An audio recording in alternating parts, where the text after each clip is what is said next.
morning po sa lahat. Hallelujah. Before we, bago po natin purihin ang ating Panginoon through songs, praises, and worship, let us read from the book of Nehemiah, chapter 8, verses 9 to 12.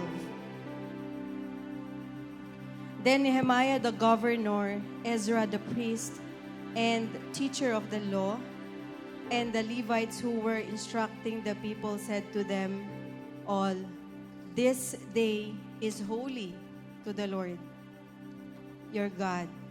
Do not mourn or weep."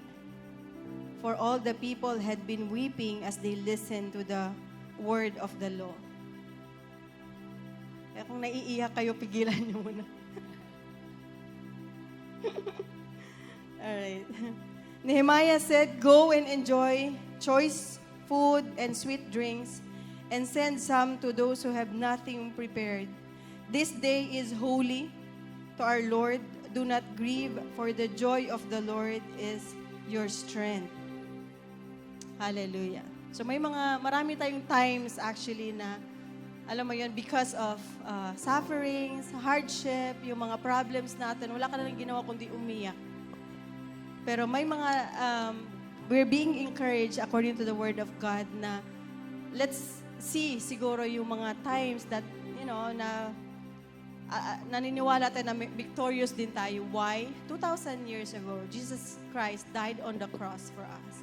So I think, isa yan, actually, number one na dapat nating, alam mo yon, that you have this joy within you. Why? Because God saved us. Right? So, kailangan mananatili yung joy sa puso natin. So, yung mga kakantahin natin today is about that. May ano siya na the joy of the Lord, that we have to have this joy in our hearts. Come on, church, let's worship the Lord and sing praise and worship to Him. Hallelujah.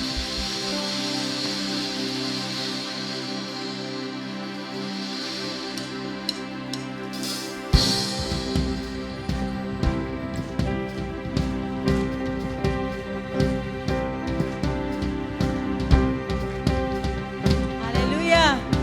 We praise you, Lord. I've got joy in the morning, joy in the evening. You keep me dancing in every season. Whatever comes tomorrow, I've got joy. One more time. I've got joy in the morning, joy in the evening. You keep me dancing in every season. Whatever comes tomorrow, I've got joy. Why would I not sing of your praises even when troubles come? Amen. Why would I not worship forever? 'Cause I've seen the good you've done. Hallelujah. And I'm not ashamed. I'm a sinner saved. No, I'm not afraid anymore. What the world calls foolish, you call freedom. So I won't hold back anymore.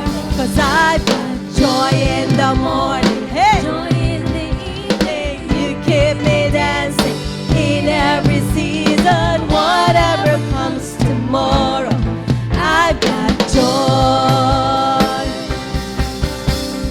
I'm letting go. I'm wanting your presence. Dancing till the sun comes up. Amen. You make me strong whenever I praise you. Jesus, you fill my cup. And I'm not ashamed. I'm a sinner saved. No, I'm not afraid anymore. What a world calls foolish, you call freedom. No, I won't hold back anymore. 'Cause I got joy in the morning, joy in the evening. You keep me dancing in every season. Whatever comes tomorrow, I've got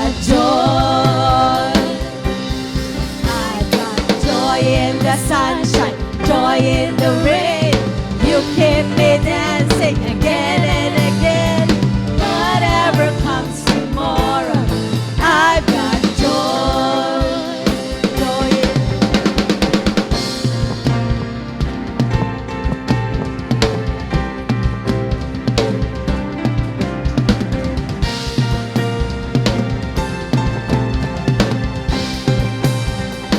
Sing. Joy, joy, joy. Down in my heart, I got joy, joy, joy. Down in my heart, I got joy, joy, joy. Down in my heart, hallelujah. Alam niyo to. Come on. Joy, joy, joy. Down in my heart, I got joy, joy, joy. Down in my heart, I got joy, joy, joy. Down in my heart, hallelujah. Come on, let's claim this. Joy, joy, joy. Down in my heart, I got joy, joy, joy.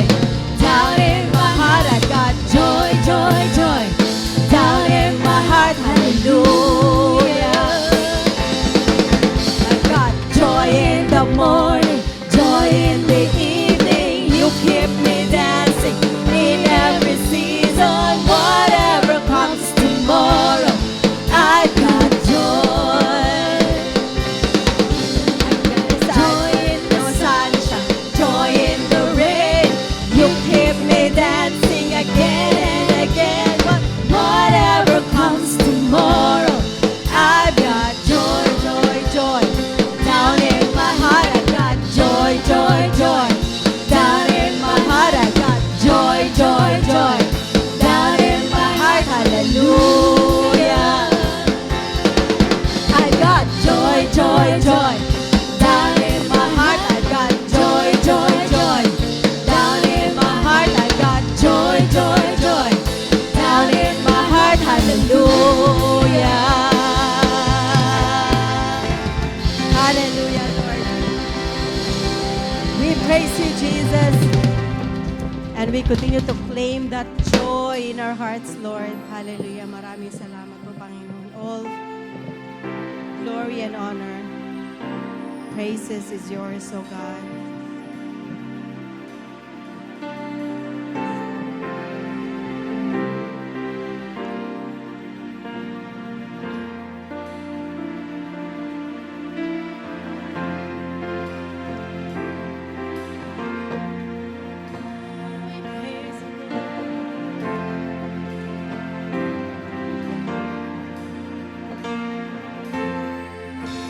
I have found exceeding joy.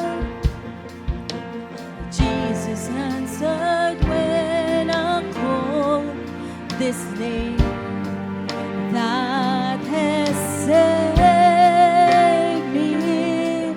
Your love that embraced me. Mercy, grace, eternal life. But from darkness to His light, I lost in my sin. He raised me and made me live. My soul magnifies the Lord. My heart joins in God, my Savior. For He lives the lonely, and He's done great things for me. I will sing, praising evermore. He is mighty, and holy is His name.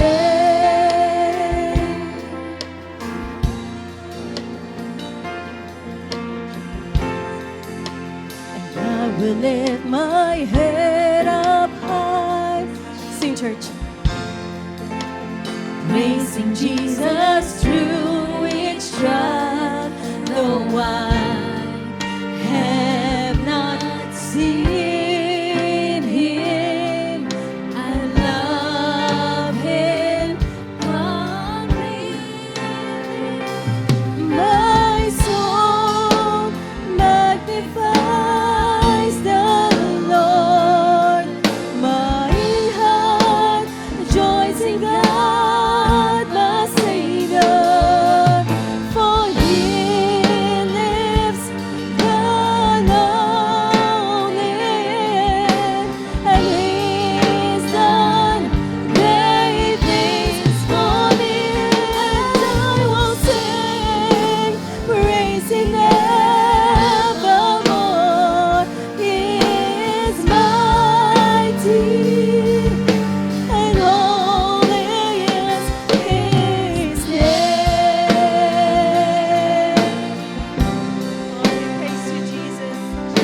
though I have not seen him, I love him completely.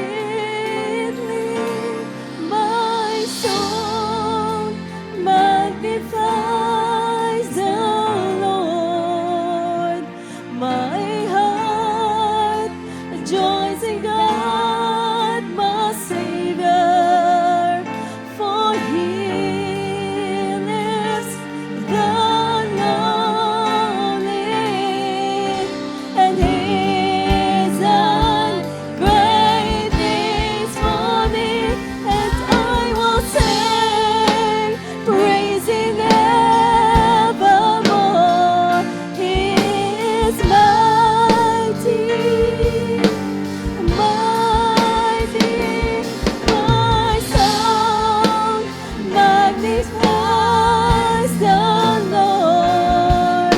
My heart joins in God, my Savior, for He lives the lonely, and He's done great things for me. I will sing, praising evermore. He is mighty, mighty. He is mighty, mighty. He is mighty, and holy is His name.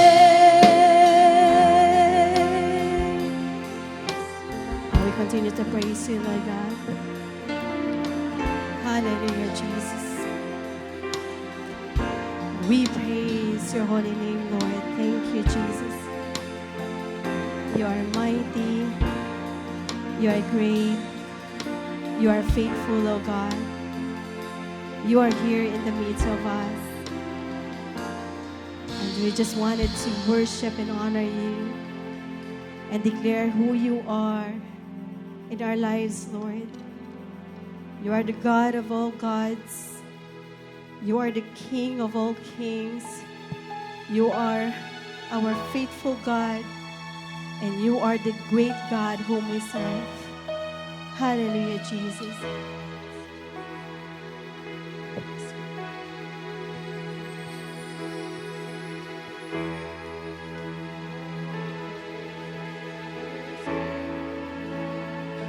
Continue to worship our King. Let's worship Him with our own words. Let's praise Him with our own words. Ask the Holy Spirit to teach you on how to worship Him in spirit and in truth. Hallelujah.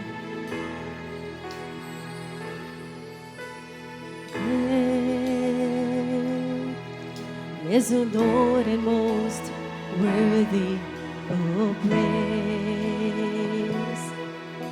The city of our God, the holy place, the joy of the whole earth.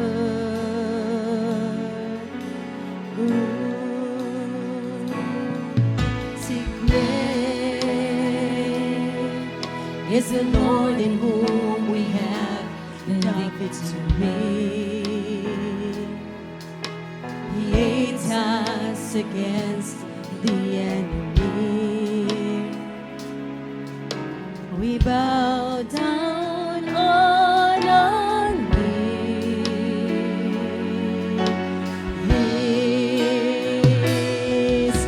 and Lord, we want to lift Your name on high. And Lord, we want to thank You for the works You've done in our lives. And Lord, we trust in Your unfailing love. For You alone are God eternal, throughout earth and heavens above.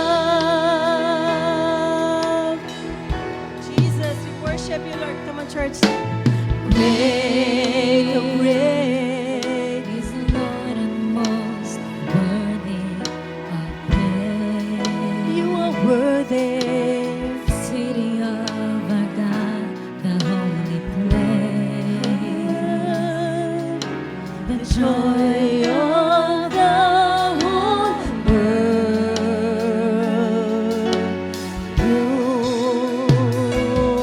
You are great. Is the Lord in whom we have the victory. Oh, He aids He us. aids us against the enemy. Oh, Jesus. We bow down On our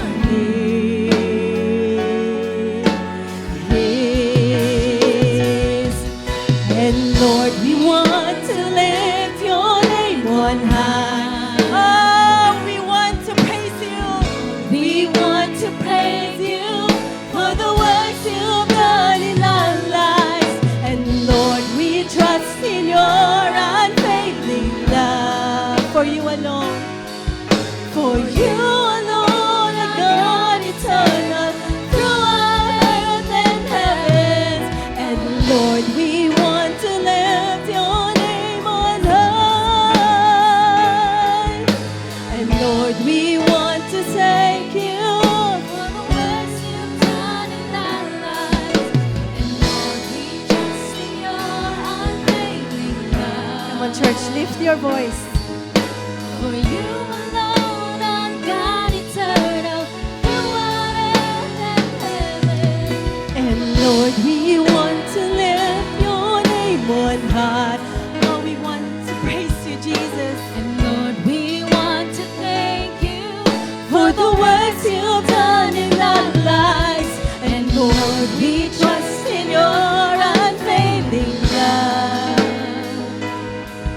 For you alone are God eternal throughout earth and heaven. And Lord, we want to lift your name on high. And Lord, we want to thank you for the work you've done in our lives. And Lord, we trust in your unfailing love. For you alone are God eternal throughout earth and heaven above.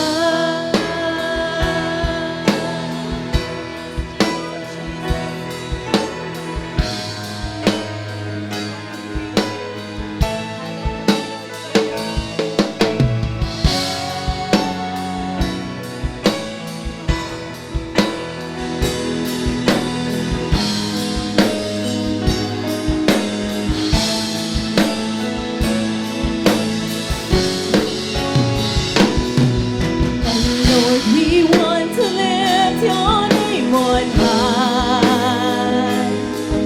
And Lord, we want to thank you for the works you've done in our lives. And Lord, we trust in your unfailing love. For you alone are God eternal throughout earth and heaven. Come on, church. And Lord, we want to lift your name on high. And Lord, we want to thank you, God. You've done in our lives. And Lord, we trust in your unfailing love. For you alone are God eternal throughout earth and heaven above.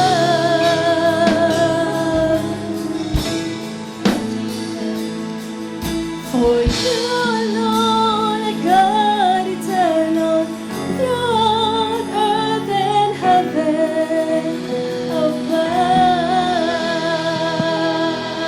above. We praise you, Jesus. Hallelujah. Hallelujah. We praise you, O God, for all you've done for us.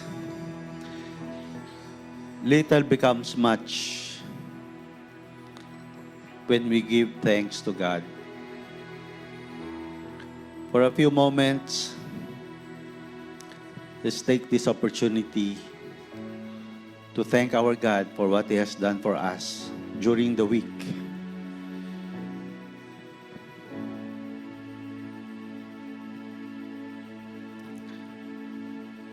Some of us thought that we will not survive this week, but here you are, praising God and worshiping God for what He has done for you. Some of us are sick, but the Lord healed you.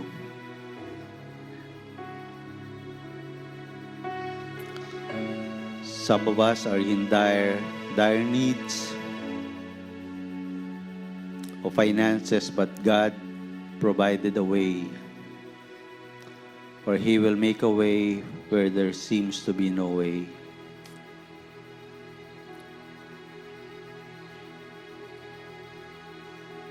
Let's give a few moments for us to thank God individually. For thanking God is a form of worship. Whatever small we had, let us thank God.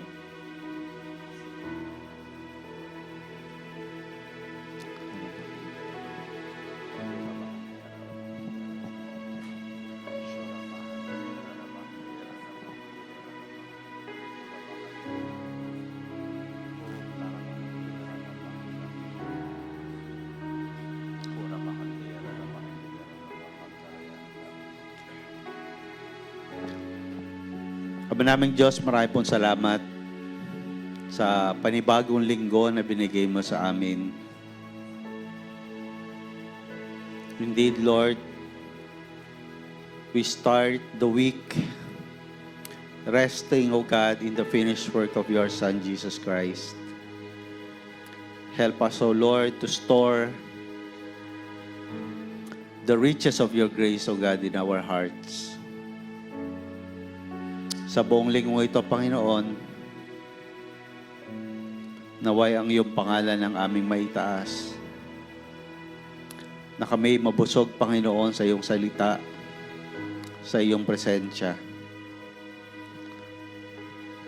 Panginoon, ano man yung aming pinagdaraanan, Lord, ang lalabas sa aming mga bibig, Panginoon, ay pasasalamat, papuri. Maraming po salamat, Lord,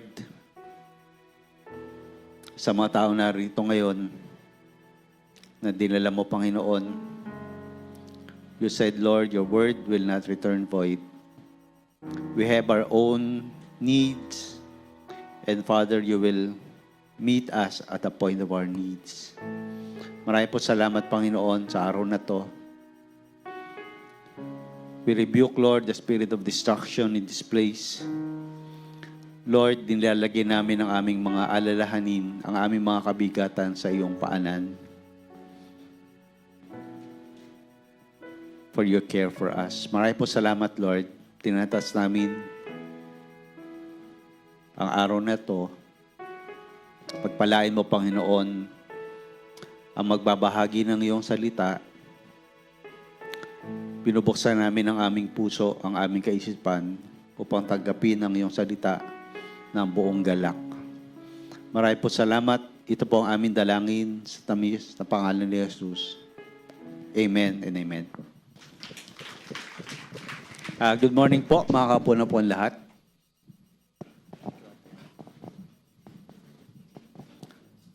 Tinatawagan ko po si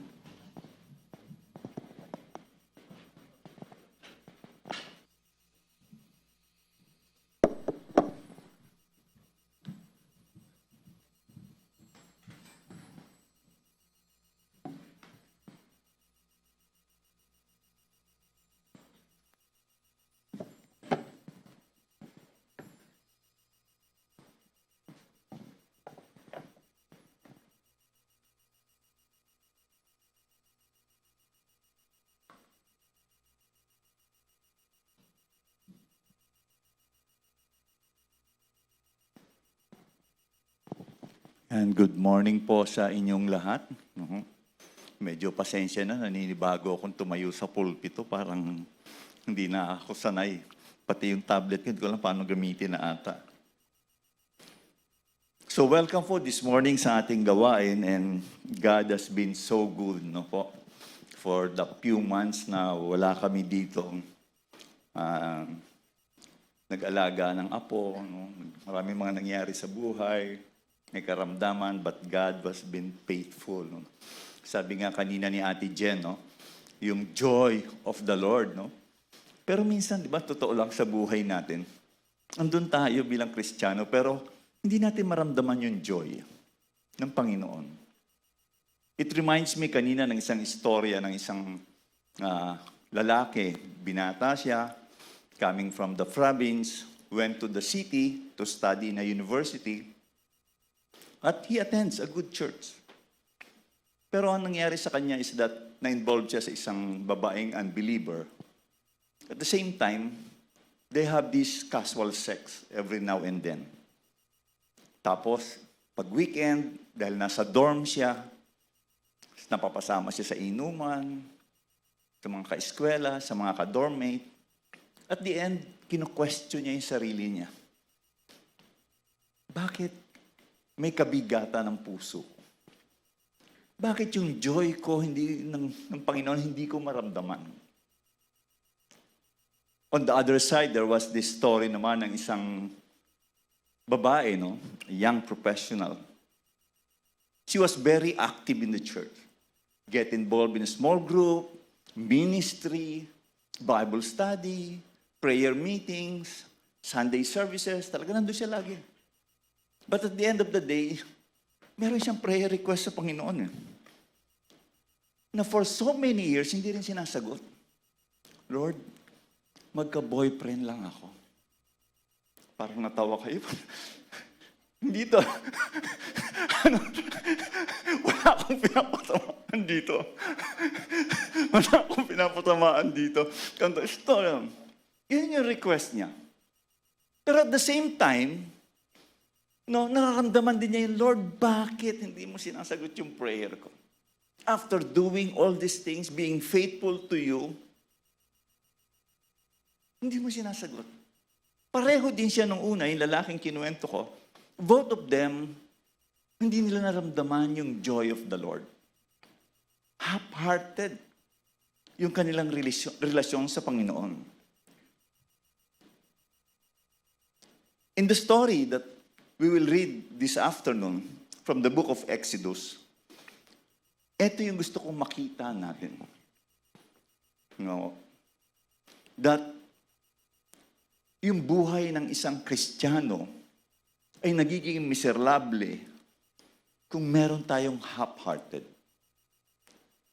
Nananakaw sa atin yung joy that comes from a wholehearted devotion to our Lord.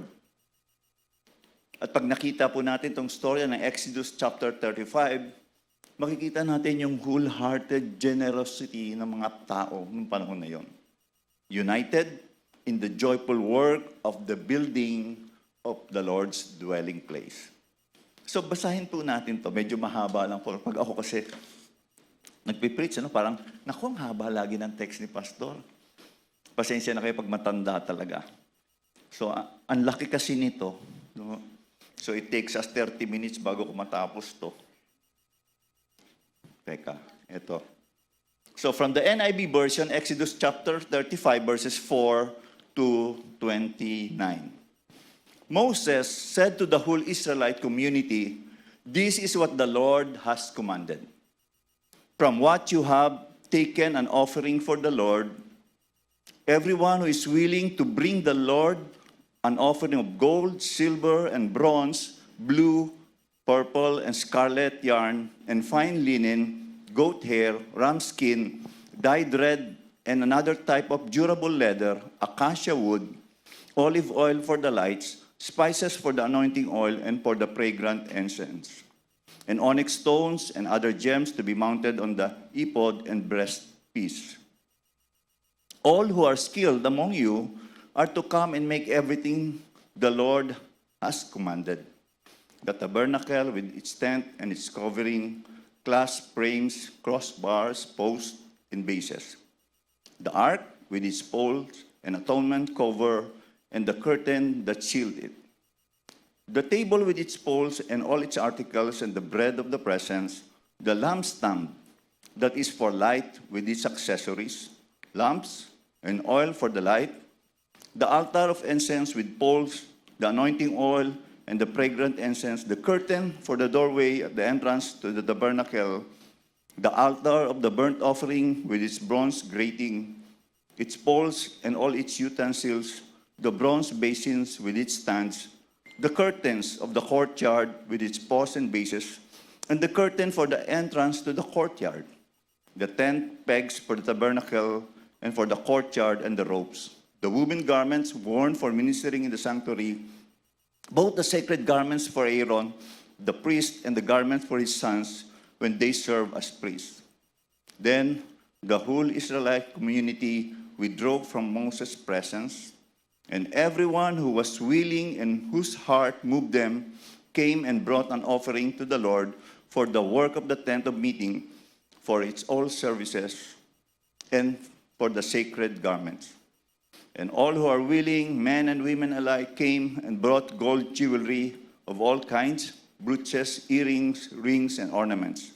They all presented their gold as a wave offering to the Lord. Everyone who had blue, purple, or scarlet yarn, or fine linen, or goat hair, ram skins dyed red, on the other durable leather brought them. Those presenting an offering of silver and gold brought in as an offering to the Lord, and everyone who had an acacia wood for any part of the work brought it.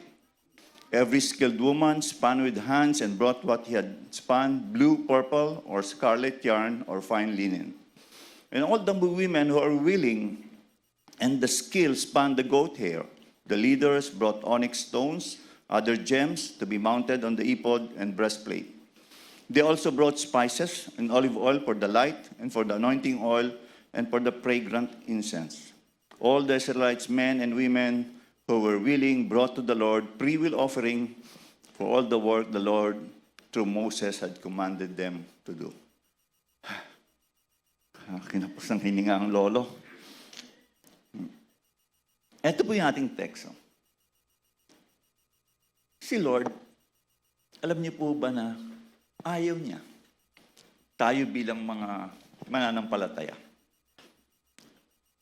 na maagaw sa atin yung joy na yon of our relationship from Him. Yung kumbaga parang full-blooded joy in our relationship with Jesus Christ. No?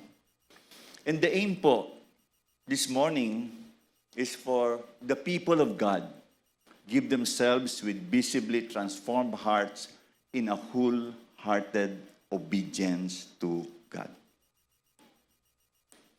Hindi po ba it would be a challenge for us minsan sa ating giving, in doing the ministry, in our serving, and even in times ng ating mga pagsubok at problema, etong lahat ng ito ay dapat ma-set free tayo from the joy that only comes to those who belong wholeheartedly to the Lord Jesus Christ. Nung binabasa ko po itong Exodus chapter 35, pag tinitingnan ko, it talks about the tent. Di po ba? Kasi mga gagamitin sa pagtayo ng tent eh. Pero as you look at it deeper, it is more about the heart. No? After 34 chapters po ng Exodus, where kinukwento sa atin ng storya na there are doubts, there are despairs, may grumbling, may disobedience, may disbelief. And ngayon, itong time na ito, in chapter 35, there was a transformed heart. At yun po yung title na gustong ibigay sa ating text this morning. And also that is the first point na gusto ko makita natin. A transformed heart. Notice po dun sa command ni God, no? Kay Moses. As si Moses, sinabi niya to sa mga Israelites in verses 4 to 5. Again, I would like to read this. Sabi doon, Moses said to the whole Israelite community, "This is what the Lord commanded.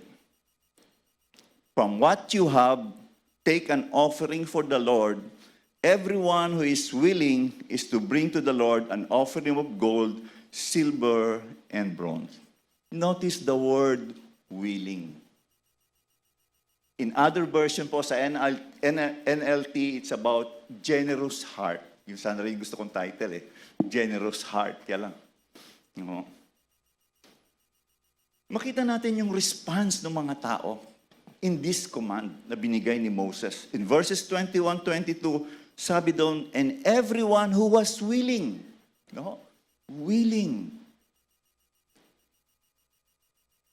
In verse 22, sabi niya doon, all who are willing, men and women alike.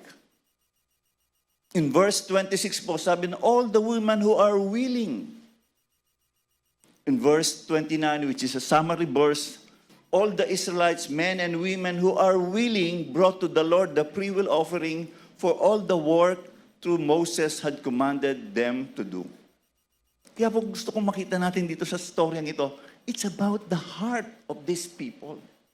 Yung puso nila. At ano po nangyari sa storyang ito as we move forward in chapter 36, verses 3 to 5. Ano po? Ayan, siguro yung last part na lang yung basahin natin sa verse 5. Ate, paki na lang. Ayan, verse 5. Ayan.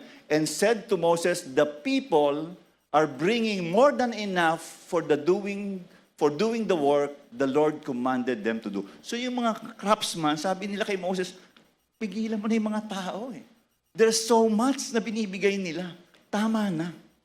And so Moses told the people, hinto na ho kayo sa pagbibigay. There is so much na tayo, na enough, more than enough, na gagamitin para sa itayo yung tent. Imagine nyo yun. Ganon yung mga tao. At sabi po, ng isang nabasa ko, yung gold alone, dito sa istoryang ito, pag kinumpute natin sa panahon ngayon, yung gold lang, which is part of those mga offerings na binigay, it would cost us about 400 plus million pesos today. Ganun katindi yung binibigay, and yet people are still giving. Grabe po, no? At hinihinto sila, na parang kumbaga isipin mo, after the story, grumbling, disbelief, disobedience, eto ngayon yung mga tao, parang na tidal wave. Parang naanod lahat ng mga dati nilang karakter at binago yung puso nila. And now they have this generous heart. At hindi lang itong konting tao.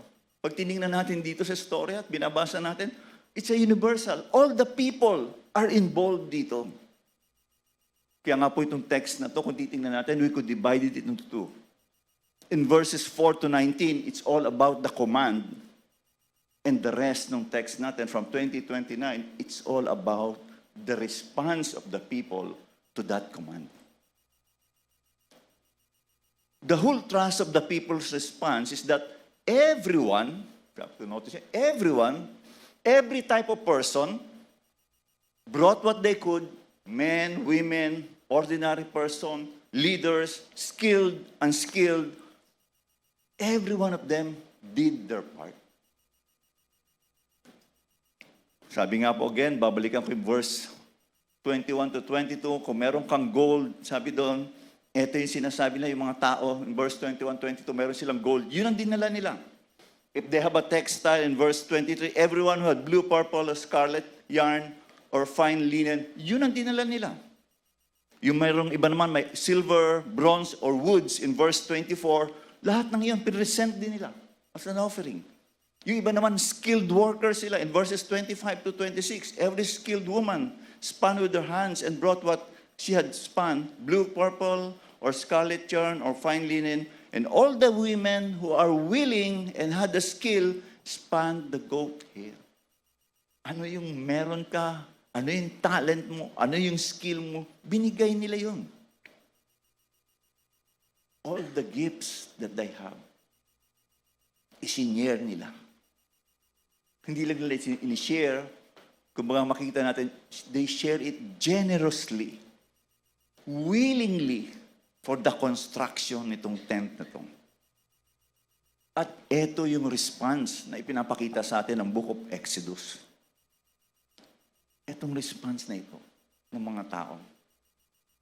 Imagine mo. Oh, imagine mo kung ganito tayo dito sa church. When every one of us is sharing our skill, our talent, no? How are we as a church to reach out more souls? Sabi ko nga kanina, Moses was showing us that this is universal. All the people are involved. And the second thing is, sinabi ko na kanina, it's about the willingness. 5 times po dito sa ating text, binanggit yung word na willing. No?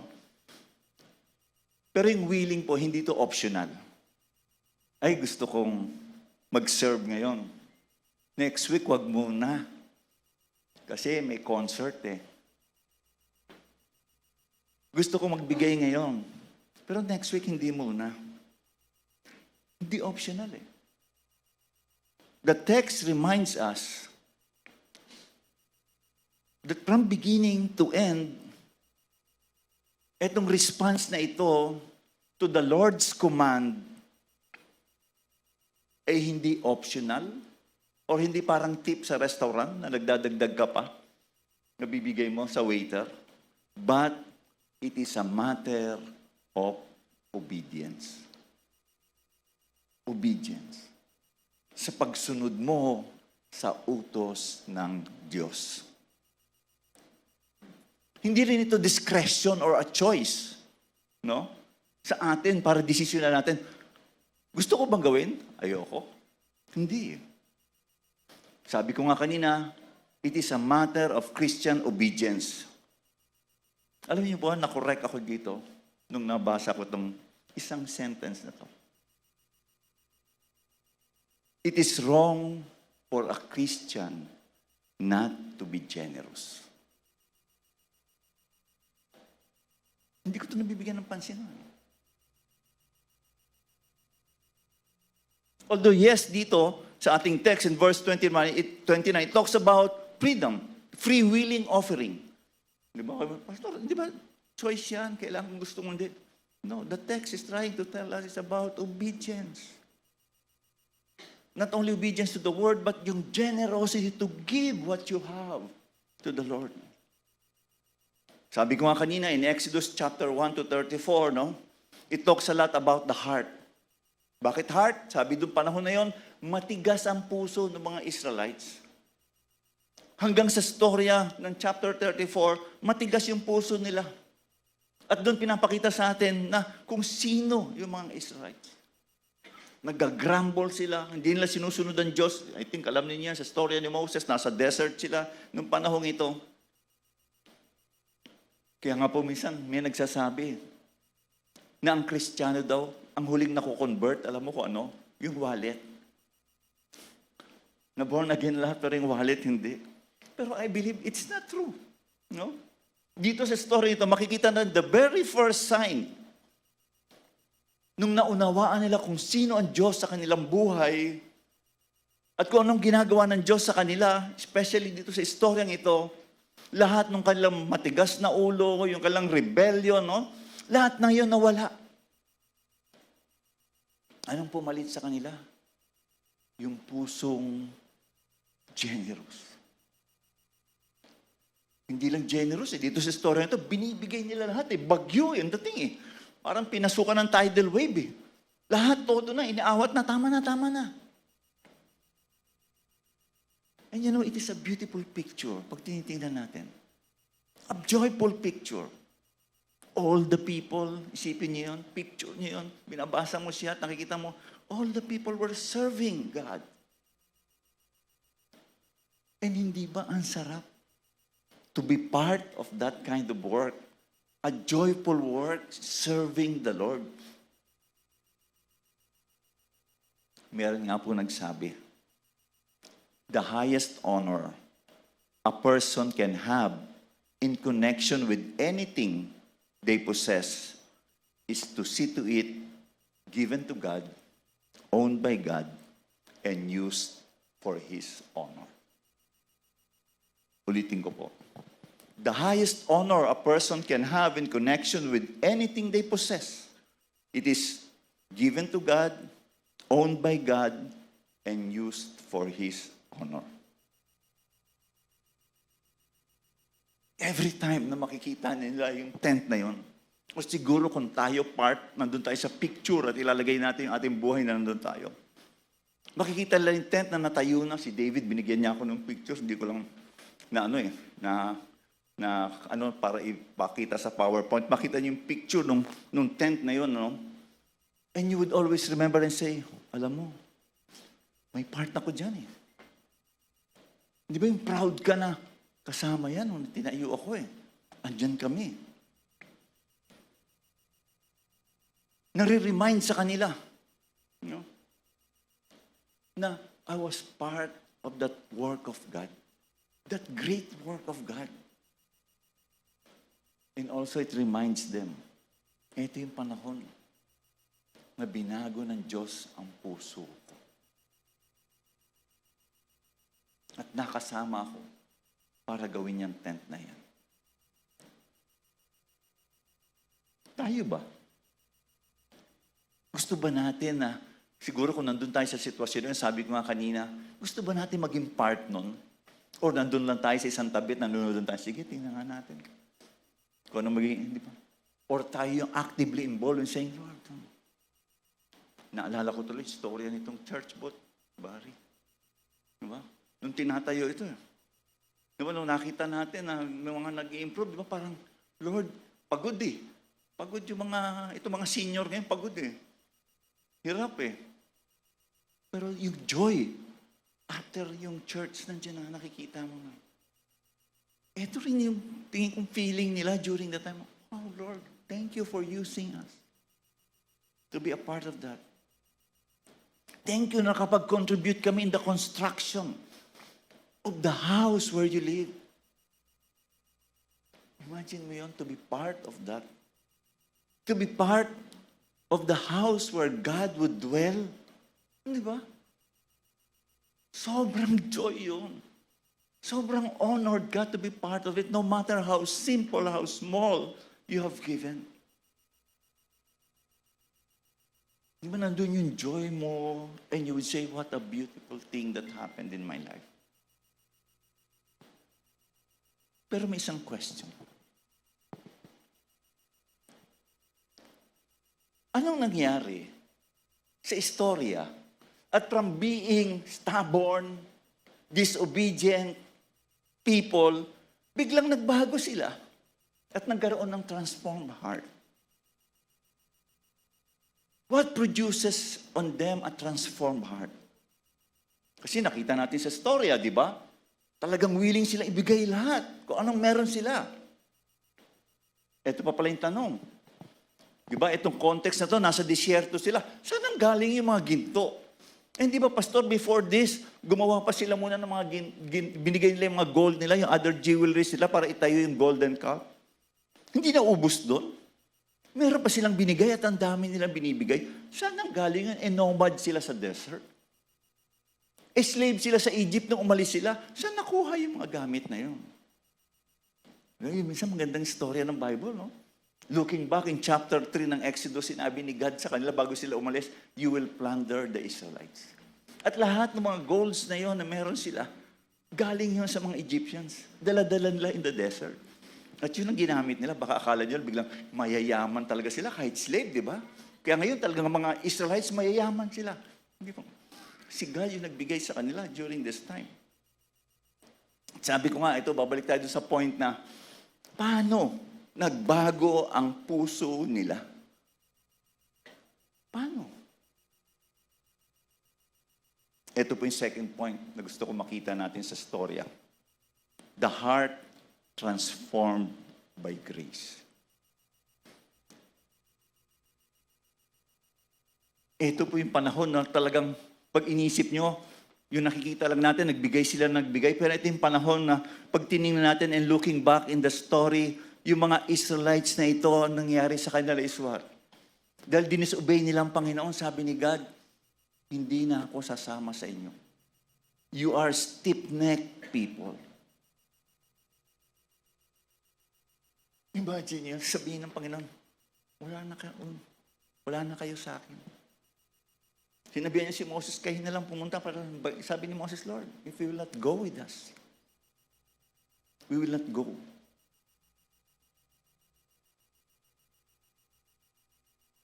And then, biglang, all of a sudden, next chapter, 400 plus million of gold, binibigay nila para sa Panginoon.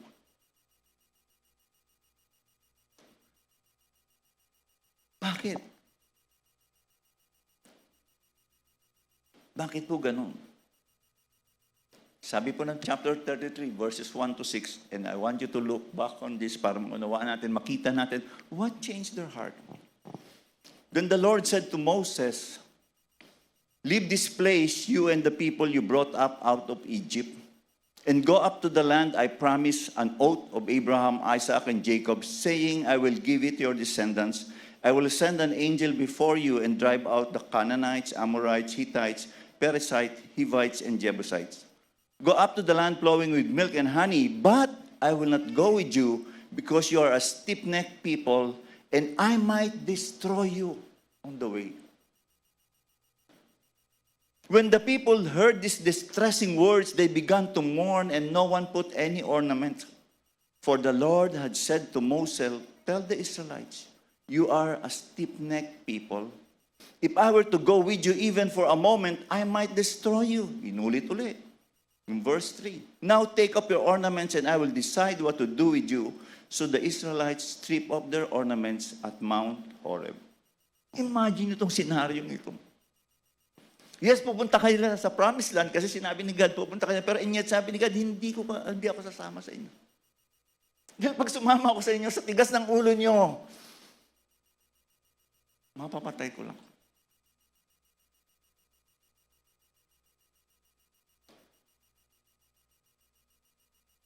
And then, all of a sudden sa storya, a miracle happened. Ano yung miracle na yun? The Lord proclaimed His name. Sabi ng chapter 34, we jump to chapter 34, verses 5 to 7, then the Lord came down in a cloud and stood there with him and proclaimed His name, the Lord. And He passed in front of Moses, proclaiming, the Lord, compassionate and gracious God, slow to anger, abounding in love and faithfulness, maintaining love to 1,000, forgiving wickedness, rebellion and sin. Yet, He does not leave the guilty unpunished. He punishes the children and their children for the sin of the parents to the third and fourth generation. Hindi lang ito words na binabasa natin. Because dito sa text na ito, sinasabi ng Panginoon, He has just forgiven their sins and promised that He will go with them. At ni-restore niya yung covenant na sinira ng mga Israelites.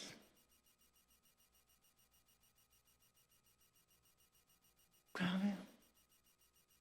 Ito si God. His name, the Lord, the Lord. His name is compassionate, forgiving.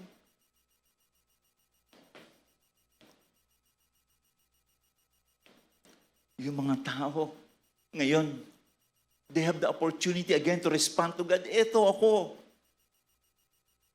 Ano yung response nyo ngayon sa akin?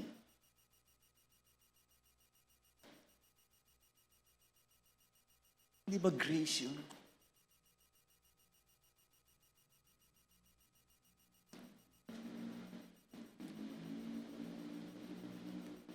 Kaya minsan, ano ba yung definition ng grace?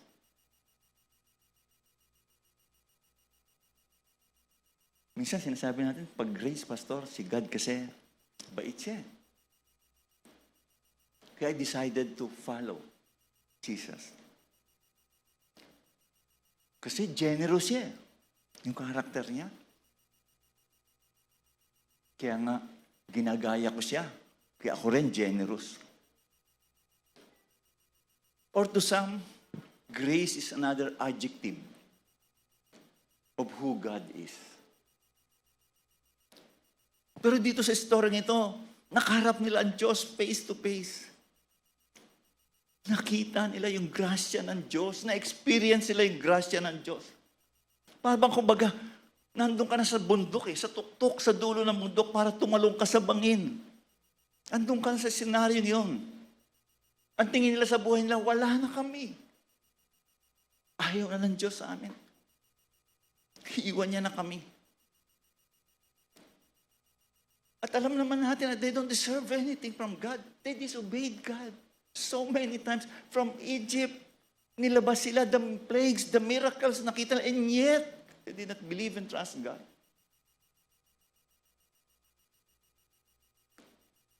Pero pag inisip mo, Lord, wow, grabe ka. God forgave them.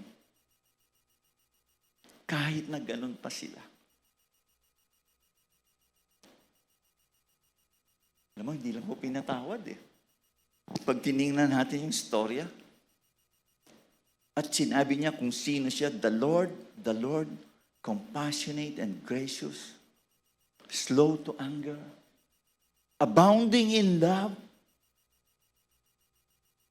and faithfulness, maintaining love to the thousand and forgiving wickedness, rebellion, and sin. This is our God. Ito yung God na pinipresent sa atin ng Bible. Ito siya sa buhay natin bilang mga Kristiyano ngayon. And moving forward, looking at the New Testament, ano nagtatransform sa atin bilang mga Kristiyano ngayon or born again? It is being confronted that tayo ay makasalanan din. And as we look at Jesus Christ, as we look at the cross, we see the grace of God upon us. At masasabi natin, ang bait ng Diyos. God is kind to me. Ang Diyos talagang pinatawad niya ako. Dahil si Jesus Christ came, died, and set me free from my sin. And we stand, sabi nga, malinis, washed, and forgiven. All our doubts, our pride, lust, anger, are all washed away. And you know, He loves you so much. He loves you very, very much. Hindi lang ito pang Valentine para bigyan ka ng bulaklak at ilabas ka, i-date ka for dinner, happy ka na. Itong pagmamahal ng Diyos na to, itong ginawa ng Diyos sa atin, alam mo ba na yung puso mo, pag inisip mo, madudurog. Sa sobrang pagmamahal mo sa akin, Lord.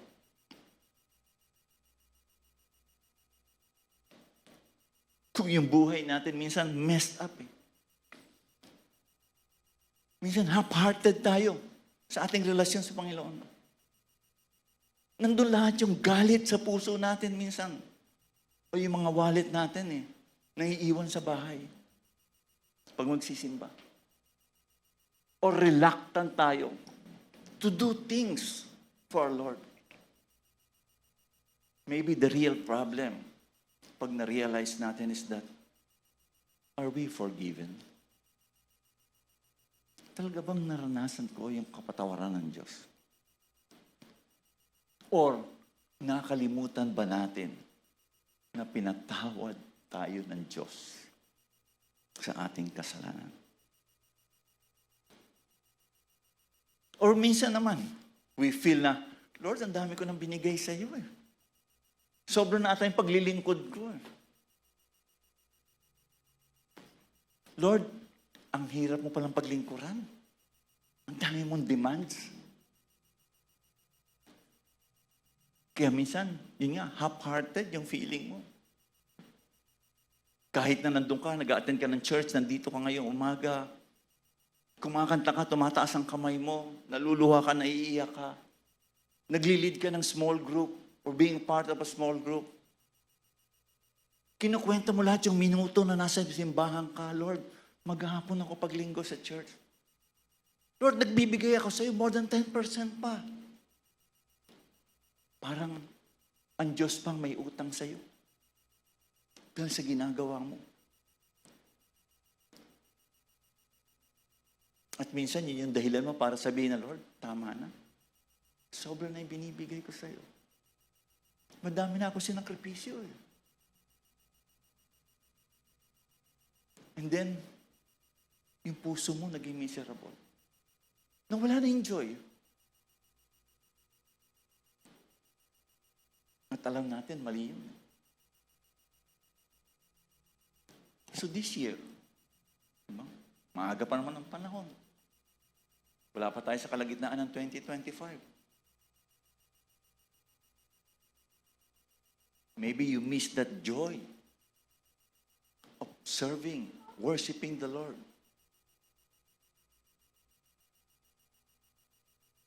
Isipin natin, ang Diyos, walang utang sa atin. At ang pagiging Kristiyano, sabi nga po ng isa nabasa ko, is the noblest thing to be. Bakit po? It ends in glory, and even now, we have the privilege of being God's people in this world. Engaged in the only work that ultimately will matter with God Himself by His Spirit among us. Kasi hindi natin na-realize yun, no? Grabe. Na nandiyan ka sa presensya ng Diyos. Grabe. Natawagin kang anak ng Diyos. Privilege of serving our God. Privilege to worship a God. Privilege to pray directly to God and ask Him.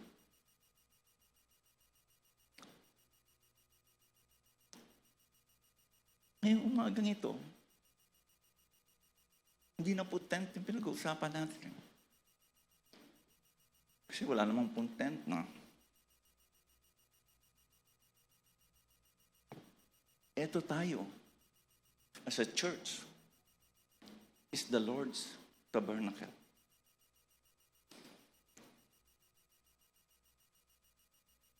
But we should remember, kaya tayo nandito coming from different places, different backgrounds. It's because of the free grace of God upon us, who forgive us and continue to forgive us more than ever we know. At ito yung path ng ating mga hearts. Ito yung path to the joy of our life. Sabi po sa atin ng storya, everyone is willing to come and give. My brothers and sisters, I hope and I pray that we will have this kind of heart. Every one of us would be willing to come and give. Hindi po yung main application na gusto kong ipakita sa inyo is about what? The building project. No? Meron tayong church building project. Hindi po yun ang gusto kong makita nyo dito. But gusto kong makita nyo sa istorya is that ma-inspire tayo to be willing to be obedient and generous. Obedient to the Word of God and being generous and serving our God. Yun po yung gusto kong makita. Baka kala nyo kaya si pinrich ni Pastor kasi walang pera ang church. Hindi po yung gusto kong makita natin sa text. It's about our obedience and our generosity with the talents that God has given us. With the skills, siyempre resources, in serving our Lord.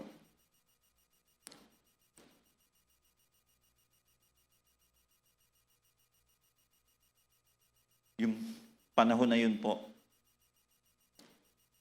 yung mga Israelites, para sa kanila, precious yung tabernacle na yun. Kahit na gano'n ka-expensive, okay sa kanila. They want it to be beautiful. They want it to be colored. Talagang iba-ibang kulay, kumikinang. Gusto nilang ito yung the best na makikita ng mga tao during the time.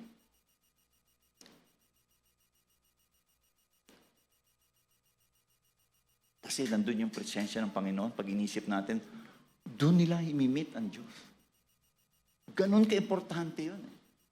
Kaya yung amount ng goods na ibibigay nila, walang kwenta yun because this is where we will meet God. This is where we will hear God. Diyan din nila nakita. Naramdaman ang grasya ng Diyos.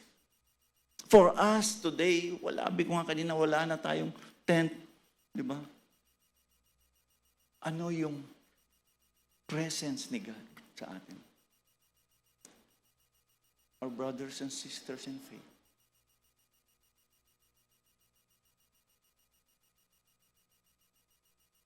We bring whatever we can to encourage our brothers and sisters. To help them grow in faith and continue to serve and honor God. To continue to share the gospel to other people. Building the structure of the kingdom of God. Not this building, but people. People.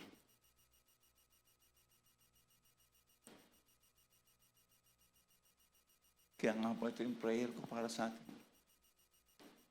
The love for one another. The care for one another. The forgiveness for one another. The desire for all of us to grow. Kung ano yung alam ko, gusto ko alam nyo rin. Kung ano yung meron ako, how I wish I could give to all of you. Pero palagay ko hindi nyo gusto ko. Na kung anong meron ako, gusto niyo. Pastor, yung mga problema, wag na. Yung magandang bagay lang.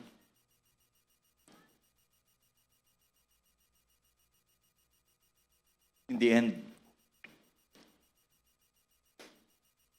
my prayer po honestly is that as we give ourselves wholeheartedly sa gawain ng Panginoon,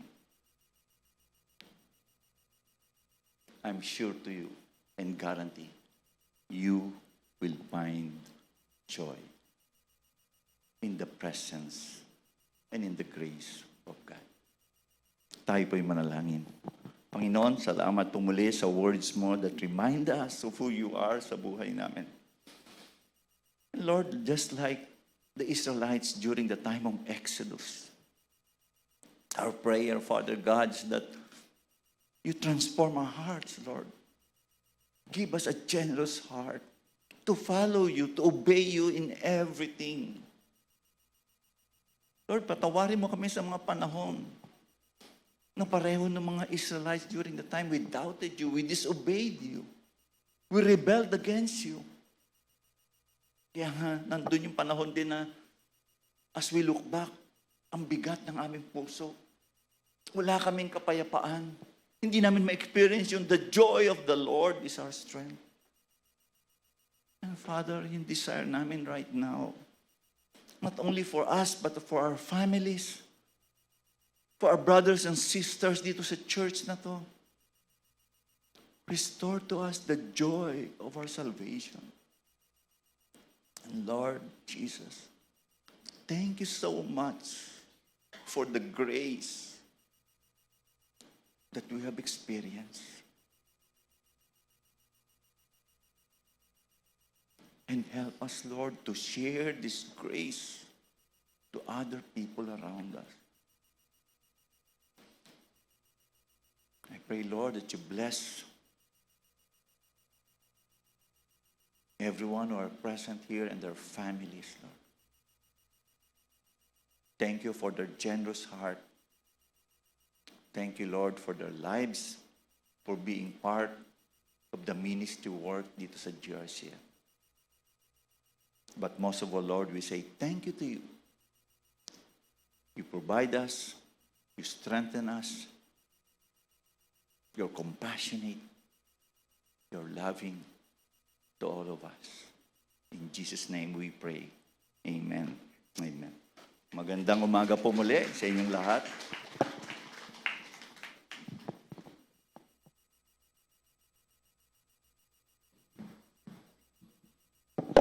Palakpakan po natin ang ating Panginoon. Amen. So doon po sa mga parents po na gustong i-join yung kanilang mga anak po, I think open pa po next week yung ating arts class. So marami po sila matututunan. Additional announcement po, sa March 9 to 12 po, magkakaroon po tayo ng medical mission sa Masbate. Would like to request for your prayers, and if you're being touched by the Lord, to support the mission, you're most welcome po. So, kahit hindi po tayo nagpunta doon, but if we give, nandun din po tayo in spirit, no? And the Lord will bless us, no? With our generosity. Meron po ba tayong first-timers ngayon? Ngayong morning po? Pwede pong anyayahan tumayo?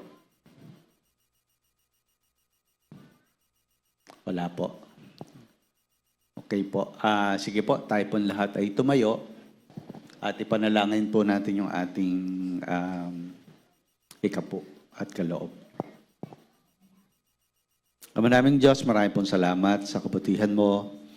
Marami pong salamat, Panginoon, sa pagbibigay mo sa amin ng kalakasan, karunungan, upang kami, Panginoon, ay maitaguyod namin yung aming mga pamilya. Marami pong salamat, Lord.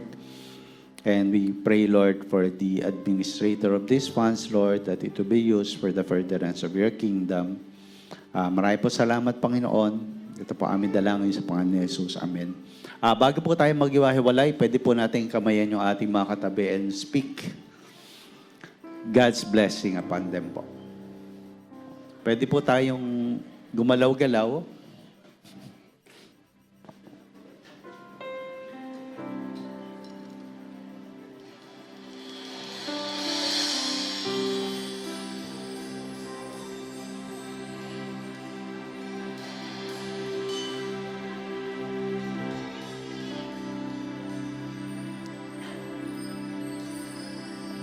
Po.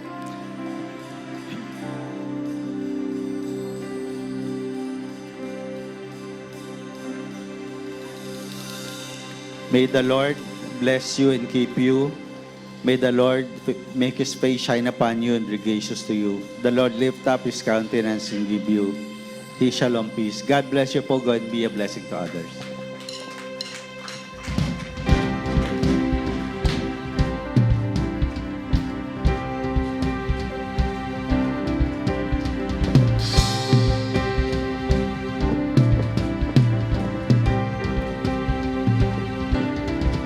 I've got joy in the morning, joy in the evening. You keep me dancing in every season. Whatever comes tomorrow, I've got joy.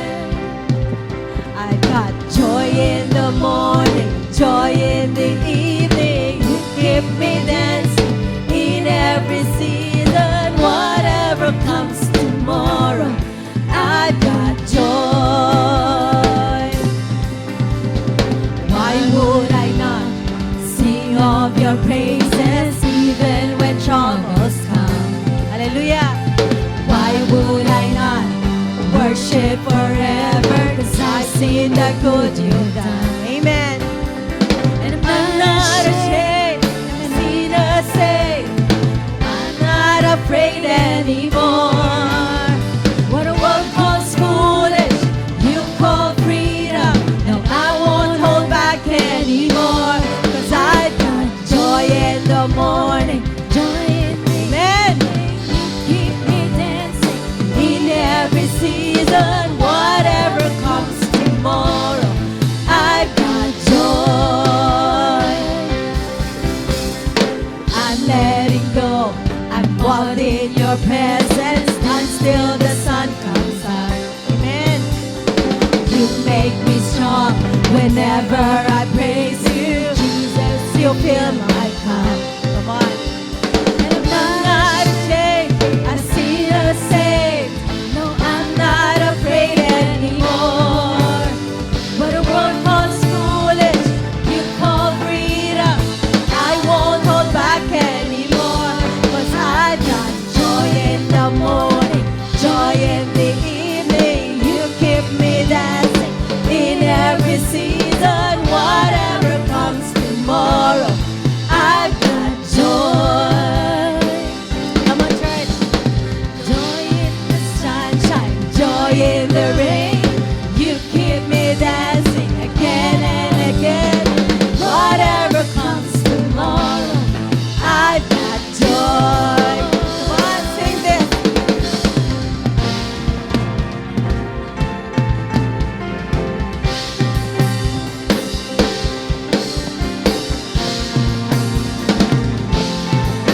Alam natin to.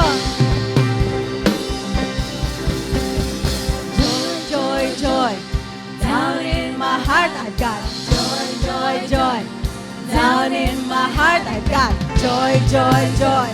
Down in my heart, hallelujah. Come on, let's declare this. I've got joy, joy, joy. Down in my heart, I've got joy, joy, joy.